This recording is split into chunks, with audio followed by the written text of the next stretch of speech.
Hello guys, आप सभी का फिर से एक बार स्वागत है मेरे चैनल पे। और हम लोग का जो टॉपिक चल रहा था अकाउंट्स। सर क्या आज अकाउंट से स्टार्ट हो जाएगा? जी नहीं, आज भी अकाउंट्स हम स्टार्ट नहीं करेंगे। आज भी हम कुछ छोटा बड़ा बात सब सीख के हम अकाउंट्स की तरफ आगे जाना चाहेंगे, मतलब बाद में अकाउंट्स स्टार्ट करेंगे। आज ऑर्गेनाइजेशन के अंदर ही कुछ और छोटा टर्मिनोलॉजी का बात करना चाहते हैं।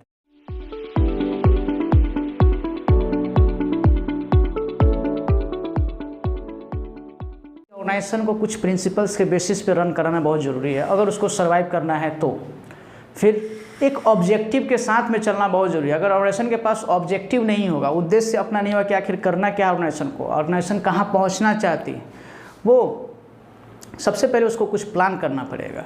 प्लान करने के बाद वो चीज़ों को ऑर्गेनाइज करेगा। रिसोर्स कितना होना चाहिए, पैसा कहाँ से आएगा, कितना स्टाफ होना चाहिए, कौन कौन सा डिपार्टमेंट बनेगा, ये सारा चीज़ों को ऑर्गेनाइज करने के बाद वो स्टाफ को लाएगा। स्टाफ जो हम लोग लास्ट क्लास में देखें कि एक बहुत इंपॉर्टेंट रिसोर्स माना जाता है किसी भी ऑर्गेनाइजेशन के अंदर।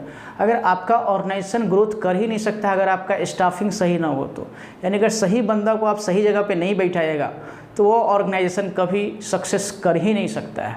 हम ये नहीं बोलना चाहते हैं कि बाकी रिसोर्स बेकार है, ऐसा नहीं। बट एक जो ज़्यादा बोला जाता है कि ज़्यादा इंपॉर्टेंस किसका है, तो कहीं ना कहीं ऑर्गेनाइजेशन के अंदर स्टाफ का एक बहुत मेजर रोल होता है। कि आप देखे हुए कि जहाँ ऑर्गेनाइजेशन में स्टाफ ढंग से काम नहीं करता है उस ऑर्गेनाइजेशन में ग्रोथ उतना अच्छा नहीं हो पाता है। अदरवाइज सेम पैसा लगा हुआ कंपनी एक मार्केट के बाहर चला जाता है और एक ऊपर के बुलंदियों तक पहुँच जाता है बिकॉज ऑफ स्टाफिंग के चलते।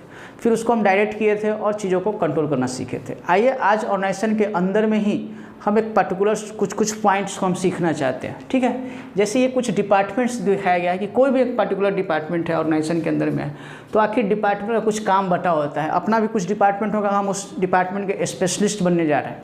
बट अपने डिपार्टमेंट में स्पेशलिस्ट बनने से पहले आप ये देखिए कि ऑर्गेनाइजेशन के अंदर और भी क्या क्या डिपार्टमेंट होता है। देखिए विदाउट कोऑर्डिनेशन, अगर आपस के जितना भी डिपार्टमेंट हम लिखे हैं अगर इनमें कोऑर्डिनेशन नहीं होगा तो ऑर्गेनाइजेशन कोई मतलब मान लीजिए कोई डिपार्टमेंट अपना काम कर रहा होगा लेकिन सही कोऑर्डिनेशन ना होने के चलते ऑर्गेनाइजेशन अपने गोल को अचीव करने से पीछे रह जाएगा या टाइमली अचीव नहीं कर सकता है, ठीक है। यानी सारे ऑर्गेनाइजेशन के अंदर जितना भी डिपार्टमेंट हम लोग अलग अलग बांटे हैं इसमें कोऑर्डिनेशन होना बहुत ज़रूरी है। कोऑर्डिनेशन भी एक अच्छा टर्मिनोलॉजी है जो आप सिखाया जाएगा बाद में आपको। कोऑर्डिनेशन मतलब कि आपस में बातचीत होना बहुत ज़रूरी है एक डिपार्टमेंट। ये नहीं कि ये डिपार्टमेंट बोलेगा नहीं हम उस डिपार्टमेंट से क्यों बात करें, वो बोलेगा नहीं हम उससे क्यों बात करें, नहीं। आपस में सबका मिलते जुलते रहना, काम का मतलब जो भी आपका एलोकेशन है, आगे हैंडओवर कैसे काम हो रहा है, सब में कोऑर्डिनेशन बहुत ज़रूरी है, ठीक है। आइए कुछ डिपार्टमेंट हम लोग बात करते हैं। यहाँ जैसे लिखा हुआ है परचेज डिपार्टमेंट, यानी कोई भी ऑर्गेनाइजेशन अगर उसको रन करना है, कोई भी चीज़ वो बेचती है तो बेचने से पहले उसको ख़रीदा जाता होगा। यानी अगर टीवी बनाती है तो टीवी बनाने से पहले उसको रॉ मटेरियल बाई करना होगा। अब टीवी बेचने वाला बंदा तो रॉ मटेरियल खरीदने नहीं जाएगा।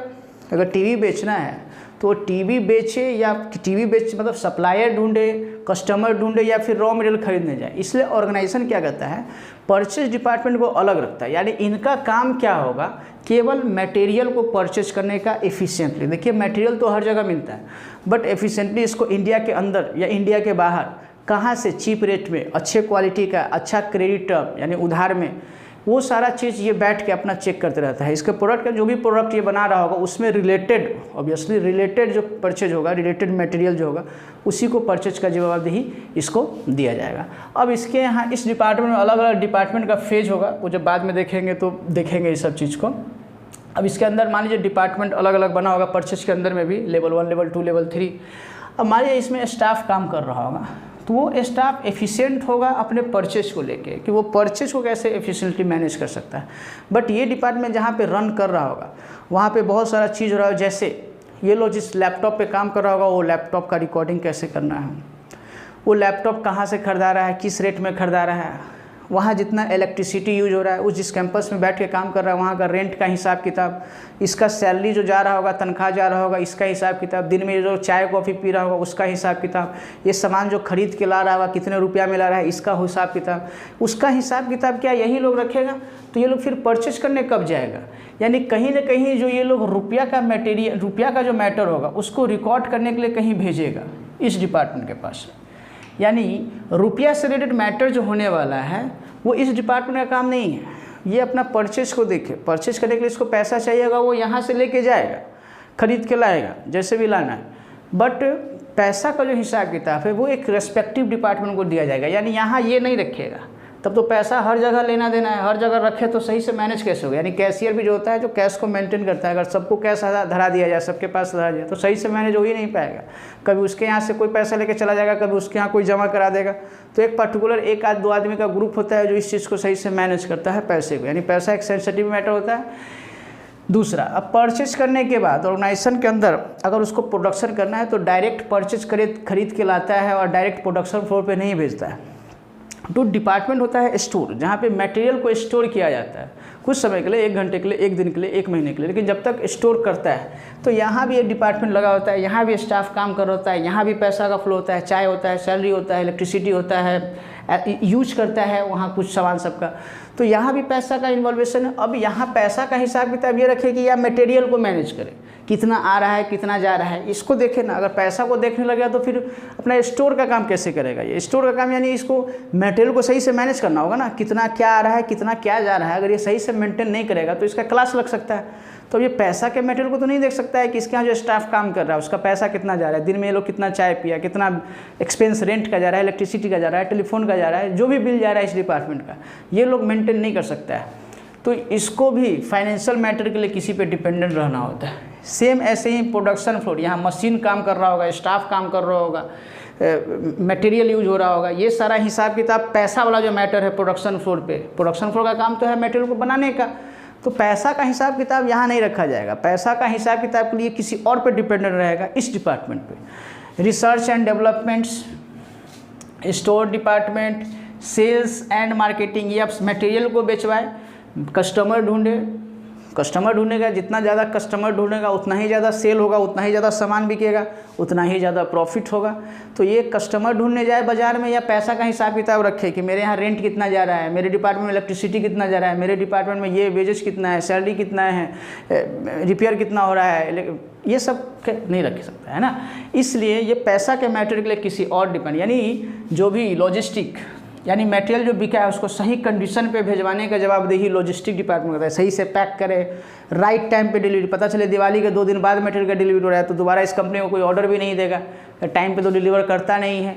तो लॉजिस्टिक का डिपार्टमेंट क्या करेगा, टाइमली डिलीवरी को इंश्योर करेगा, एक सस्ते रेट पे कि सबसे अच्छे मतलब सबसे ऑर्गेनाइजेशन के हित में बात करेगा कि सस्ते में कौन सा एजेंसी मटेरियल को डिस्पैच करता है भारत के हर कोने में या फॉरेन में, ये सारा काम होगा लॉजिस्टिक। तो पैसा का हिसाब किताब जो आएगा वो ये डिपार्टमेंट नहीं रखेगा, वो कोई और रखने वाला है।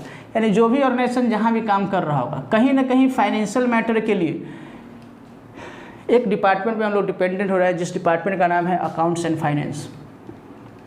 यानी अपना काम होगा फाइनेंस को सही से मैनेज करना। यानी अगर 1 रुपया का भी हिसाब किताब करवाएगा तो बोर्ड ऑफ डायरेक्टर्स हमको पकड़ेगा कि भाई मिसमैच क्यों हो रहा है। यानी कहीं ना कहीं सारा डिपार्टमेंट का फाइनेंशियल ट्रांजैक्शन, एक तरह से ऑर्गेनाइजेशन का ही बोलिए, फाइनेंशियल ट्रांजैक्शन के लिए अगर कोई किसी पे डिपेंडेंट है तो वो अकाउंट्स एंड फाइनेंस डिपार्टमेंट होगा। यानी आपको आने वाले क्लास में केवल यही सिखाया जाएगा कि रुपया को यानी पैसे को सही से मैनेज कैसे करना है। यानी आपको सारा प्रॉपर रिकॉर्ड रखना है कि प्रॉपर रिस्पेक्टिव जितना भी डिपार्टमेंट है कहाँ कितना पैसा जा रहा है, कितना पैसा आ रहा है, कितना क्या है नहीं है, वो सारा पैसा का हिसाब किताब आपको इस डिपार्टमेंट के अंदर सिखाया जाएगा। तो अभी हम अकाउंट्स एंड फाइनेंस के अंदर ही घुसने वाले हैं और देखने वाले हैं कि आखिर अकाउंट्स का रोल क्या होता है, अकाउंट्स काम कैसे करता है। देख तो लिए फाइनेंस, यानी फाइनेंस अगर नहीं है तो फिर मेरा कोई रोल नहीं है यहाँ पे, ठीक है। अगर दो मतलब कुछ भी हो रहा है अगर उसमें फाइनेंस इन्वॉल्व नहीं है तो अपना अब आपको पता ही चल गया होगा कि ऑर्गेनाइजेशन में बिना पैसा का तो काम चलेगा नहीं। यानी फैक्ट्री में आप घुसते होंगे, वहाँ से लेके फैक्ट्री से निकलते तक हमेशा देख रहे होंगे कि पैसा ही घूमते रहता है। भले अपना पैसा ना हो, दूसरे का ही पैसा हो, लेकिन पैसा तो घूमते ही रहता है, ठीक है। तो हम लोग घुसने वाले हैं आखिर अकाउंट्स के अंदर काम कैसे होता है, ठीक है। चूँकि देखिए ये पूरा प्रैक्टिकल एक्सपोजर है, शुरुआत में थोड़ा थ्योरेटिकल थोड़ा बहुत जानना जरूरी है।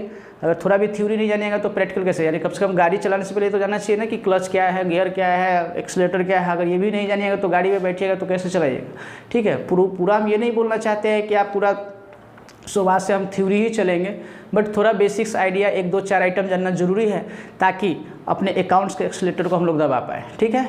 मिलते हैं अगले टॉपिक में।